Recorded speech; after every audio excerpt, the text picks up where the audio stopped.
구독자의 취향에 따라 재생 속도를 변경하면 더 유용하게 동영상을 시청할 수 있습니다. 이 영상은 성경을 매일 한 장씩 읽는 효과가 있고 궁금한 부분을 해소할 수 있으며 맥락을 이해하는 데 도움이 될 것입니다. 민수기 35장. 민수기 35장은 레위 사람들에게 줄 도시와 들판, 그리고 도피 도시의 규례를 기록한다. 레위 사람들은 각 지파의 기업 가운데서 48도시를 받으며 그중 6도시는 부지 중에 사람을 죽인 자를 고호하는 도피 도시가 된다. 하나님께서는 고의적 살인과 실수로 인한 죽음을 구별하시고 정당한 재판과 증거를 통해 생명과 공의를 지키게 하셨다. 민수기 35장을 대표할 수 있는 핵심 키워드는 다음과 같다. 레위 사람들의 도시, 땅의 기업을 받지 않은 레위 사람들이 거주하도록 주어진 도시이다. 도피 도시, 부지 중에 사람을 죽인 자가 재판 전까지 피할 수 있는 장소이다. 피해 복수자, 죽임당한 사람의 피해에 대한 책임을 묻는 가까운 친족이다. 고의와 부지 중 살인의 의도와 상황을 구별하는 공의로운 판단 기준이다. 대제사장의 죽음, 도피자가 자기 땅으로 돌아갈 수 있게 되는 기준이다. 민수기 35장을 대표하는 성경 구절은 민수기 35장 33절이다. 이와 같이 너희는 너희가 거하는 땅을 더럽히지 말지니라. 피는 땅을 더럽히나니 피가 흘려진 땅은 그 피를 흘리게 한 자의 피로 말미암지 않고서는 그 피로부터 깨끗하게 될 수 없느니라. 민수기 35장의 맥락은 다음과 같다. 레위 사람들에게 도시와 들판을 주라는 명령. 주께서 여리고에 가까운 요르단 옆 모압 평야에서 모세에게 말씀하여 이르시되 이스라엘 자손에게 명령하여 그들이 자기들 소유의 상속 재산에서 레위 사람들에게 도시들을 주어 그 안에 거하게 하라.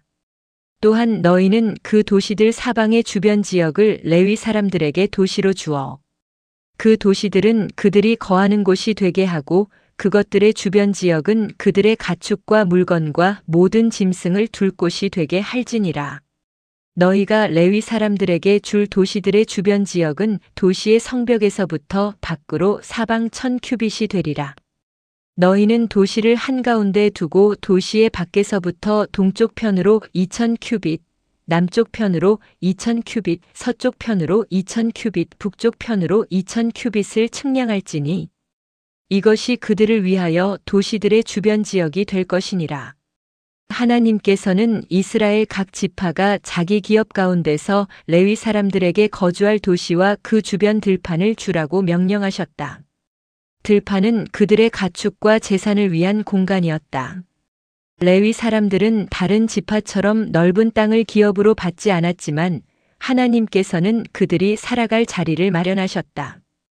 예배와 거룩한 직무를 담당하는 자들의 삶은 공동체 전체가 함께 책임져야 했다. 6 도피 도시와 42도시. 너희가 레위 사람들에게 줄 도시들 중에서 6 도시는 사람을 죽인 자를 위해 도피 도시로 지정하여 그가 거기로 도피하게 할 것이요. 또 너희는 그 도시들 외에 42개의 도시를 더할지니라.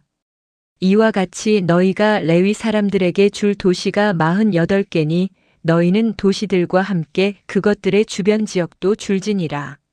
너희가 이스라엘 자손의 소유에서 취해 레위 사람들에게 도시들을 줄 때에 많이 가진 자에게서는 많이 취하여 주고 적게 가진 자에게서는 적게 취하여 줄지니 각 사람이 자기가 상속받는 상속 재산에 따라 자기 도시들 중에서 레위 사람들에게 줄지니라. 레위 사람들에게 모두 48도시를 주되 그중 6도시는 도피 도시로 정해야 했다. 나머지 42도시는 일반적인 레위인의 거주지가 되었다.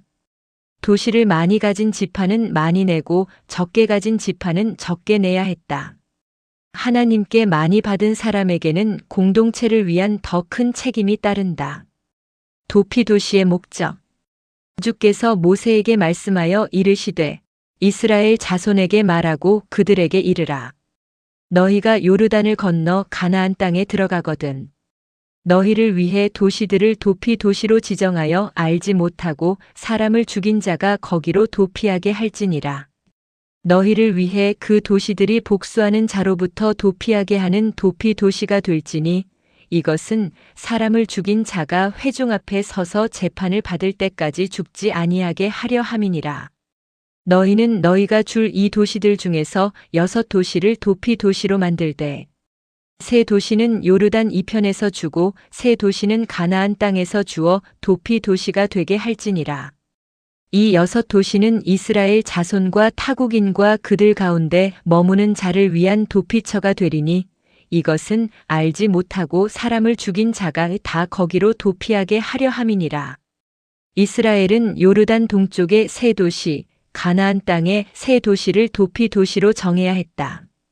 부지 중에 사람을 죽인 자는 그곳으로 피하여 재판을 받기 전 피해 복수자에게 죽임당하지 않도록 보호받았다. 도피 도시는 죄를 숨겨주는 곳이 아니라 공정한 재판을 받을 시간을 보장하는 곳이었다.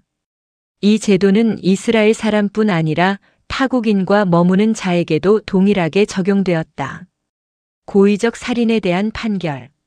만일 그가 쇠 연장으로 사람을 쳐서 죽이면 그는 살인자니 그 살인자를 반드시 죽일 것이요. 만일 그가 사람을 죽이는 데 쓸 수 있는 돌을 던져 사람을 쳐서 죽이면 그는 살인자니 그 살인자를 반드시 죽일 것이며 만일 그가 사람을 죽이는 데 쓸 수 있는 나무 무기를 손에 들고 사람을 쳐서 죽이면 그는 살인자니 그 살인자를 반드시 죽일 것이니라. 피를 복수하는 자가 그 살인자를 직접 죽일지니 그가 그를 만나거든 죽일지니라. 그러나 만일 그가 미워하는 까닭에 그를 밀쳐 죽이거나 숨어 있다가 무엇을 던져 죽이거나 적개심으로 인하여 손으로 쳐서 죽이면 그를 친 자를 반드시 죽일지니 그는 살인자니라. 피를 복수하는 자가 그 살인자를 만나거든 그를 죽일 것이니라. 쇠나 돌이나 나무로 만든 무기를 사용하여 사람을 죽이거나 미움과 적개심으로 기다렸다가 죽인 자는 살인자로 판결받아야 했다. 도피 도시는 고의적 살인자를 보호하지 않았다. 사람의 생명은 하나님께 속한 것이므로 고의로 피를 흘린 죄는 반드시 공의롭게 심판받아야 했다. 부지 중에 사람을 죽인 경우 그러나 그가 적개심을 품지 않고 갑자기 사람을 밀치거나 숨어 있지 않다가 그에게 무엇을 던지거나 그를 보지 못하고 사람을 죽이는 데 쓸 수 있는 돌을 던져서 그를 죽였으나 그가 그의 원수도 아니요 그를 해치려 하지도 아니하였으면 회중이 사람을 죽인 자와 피를 복수하는 자 사이에서 이 법도에 따라 재판하여 피를 복수하는 자의 손에서 사람을 죽인 자를 건져내고 그의 도피 도시 곧 그가 도피한 도피 도시로 그를 돌려보낼 것이요. 그는 거룩한 기름으로 기름 부음을 받은 대제사장이 죽을 때까지 거기 거할 것이니라. 적개심이나 해칠 의도 없이 우연히 사람을 죽게 한 경우에는 회중이 사건의 상황을 조사하여 판단해야 했다. 그 사람이 고의로 죽이지 않았다고 판단되면 피해 복수자에게서 보호하여 도피 도시로 돌려보냈다. 그러나 생명이 죽은 사건은 여전히 엄중하므로 대제사장이 죽을 때까지 그곳에 머물러야 했다. 도피 도시 밖으로 나간 자에 대한 규례. 그러나 사람을 죽인 자가 어느 때든지 자기가 도피한 도피 도시의 경계 밖으로 나가면 피를 복수하는 자가 그의 도피 도시의 경계 밖에서 사람을 죽인 자를 만나 그를 죽일지라도 그 피에 관하여 죄가 없으리니 이는 대제사장이 죽을 때까지 사람을 죽인 자가 자기의 도피 도시에 거하여야만 하였기 때문이라. 다만 대제사장이 죽은 뒤에는 사람을 죽인 자가 자기 소유의 땅으로 돌아가리라. 도피자가 대제사장이 죽기 전에 도시의 경계를 벗어났다가 피해 복수자에게 죽임당하면 복수자에게 피 흘린 죄가 없었다. 도피 도시의 보호는 하나님께서 정하신 경계 안에서만 유효하였다. 대제사장이 죽은 뒤에는 도피자가 자기 땅으로 돌아갈 수 있었다. 재판의 법규와 증인의 원칙. 이와 같이 이것들이 너희 대대로 너희가 거하는 모든 곳에서 너희에게 재판의 법규가 될지니라. 사람을 죽이는 자 곧 살인자가 누구든지 증인들의 입에 의거하여 그를 죽일 것이나 한 증인이 그를 대적하며 증언하여 그가 죽게 하지 말지니라. 살인 사건은 증인들의 증언에 따라 판결해야 했으며 한 사람의 증언만으로 사람을 죽게 하는 판결을 내릴 수 없었다. 하나님의 공의는 감정과 소문에 따른 처벌이 아니다. 생명을 다루는 판결일수록 충분한 증거와 신중하고 공정한 절차가 필요했다. 살인자와 도피자에게 몸값을 받지 말라는 명령. 너희는 살인죄를 진 살인자의 생명을 구하기 위해 배상을 받지 말고 반드시 그를 죽일 것이며 또 대제사장이 죽기 전에는 자기의 도피 도시로 도피한 자를 위해 배상을 받고 그가 땅으로 돌아가 거하게 하지 말지니라. 고의적 살인자는 돈을 내고 죽음의 판결을 피할 수 없었다. 또한 도피 도시의 사람도 몸값을 내고 대제사장이 죽기 전에 자기 땅으로 돌아갈 수 없었다. 생명의 공의는 돈으로 사고 팔 수 없다. 하나님께서 정하신 심판과 보호의 질서는 재산이나 신분에 따라 달라져서는 안 되었다. 피로 땅을 더럽히지 말라는 명령. 이와 같이 너희는 너희가 거하는 땅을 더럽히지 말지니라. 피는 땅을 더럽히나니 피가 흘려진 땅은 그 피를 흘리게 한 자의 피로 말미암지 않고서는 그 피로부터 깨끗하게 될 수 없느니라. 그러므로 너희가 거주할 땅 곧 내가 거하는 땅을 더럽히지 말라. 나 주는 이스라엘 자손 가운데 거하느니라. 하나님께서는 피가 땅을 더럽힘으로 이스라엘이 거하는 땅을 피 흘림으로 더럽히지 말라고 하셨다. 살인은 개인 사이의 문제로 끝나지 않고 공동체와 땅을 부정하게 한다. 하나님께서 이스라엘 가운데 거하심으로 그 땅에는 생명을 존중하고 공의를 세우는 거룩한 질서가 있어야 했다. 민수기 35장의 시대적, 사회적 배경에 대하여 고찰해보자. 민수기 35장은 약속의 땅 분배를 앞두고 레위 사람들의 거주지와 살인 사건을 처리할 사법 질서를 세우는 말씀이다. 레위 사람들은 각 지파 가운데 흩어져 거주하며 하나님의 말씀과 거룩한 질서를 가르치는 역할을 하였다.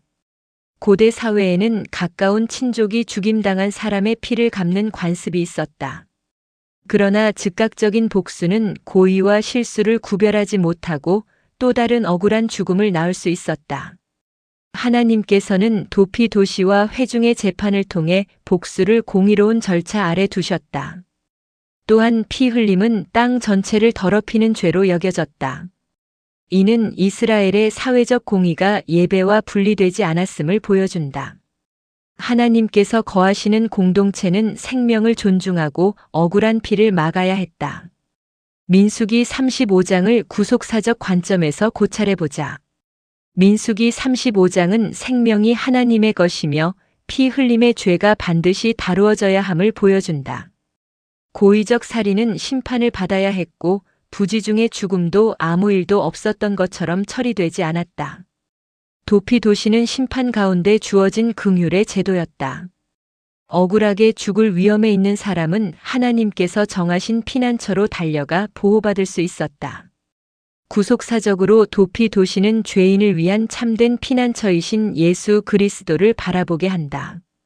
그리스도께서는 하나님의 심판 아래 있는 죄인을 받아주시며 자신의 피와 중보로 죄와 죽음의 문제를 완전히 해결하신 대제사장이시다. 민수기 35장을 통하여 하나님께서 우리에게 주시는 메시지에 대하여 고찰해보자. 하나님께서는 생명을 거룩하게 여기신다. 고의로 생명을 해치는 죄는 재물이나 권력으로 덮을 수 없으며 반드시 공의롭게 다루어져야 한다. 또한 하나님께서는 죄를 엄중히 심판하시면서도 억울한 죽음이 생기지 않도록 보호의 길을 마련하신다. 참된 공의는 죄를 방치하지 않으며 동시에 감정적인 복수와 잘못된 판결도 막는다. 민수기 35장을 통하여 그리스도인들이 가질 수 있는 질문과 답에 대하여 고찰해보자. 왜 레위 사람들에게 각 지파의 도시를 주어야 했는가? 레위 사람들은 땅의 기업을 받지 않았지만 이스라엘 가운데 거주하며 하나님을 섬겨야 했기 때문이다. 각 지파는 자기 기업의 일부를 내어 그들의 생활과 사역을 함께 책임져야 했다. 왜 도피 도시가 필요했는가? 부지 중에 사람을 죽인 자가 정당한 재판을 받기 전에 피해 복수자에게 죽임당하지 않도록 보호하기 위해서이다. 도피 도시는 죄를 숨기는 곳이 아니라 공정한 판단을 기다리는 피난처였다. 왜 고의적 살인자는 반드시 죽임을 당해야 했는가? 사람의 생명이 하나님께 속해 있으며 고의로 피를 흘린 죄는 땅과 공동체를 더럽히기 때문이다. 생명의 가치는 돈으로 보상하거나 대신할 수 없다. 왜 부지 중에 죽인 사람도 대제사장이 죽을 때까지 머물러야 했는가? 고의가 없더라도 실제로 생명이 죽은 사건은 엄중했기 때문이다.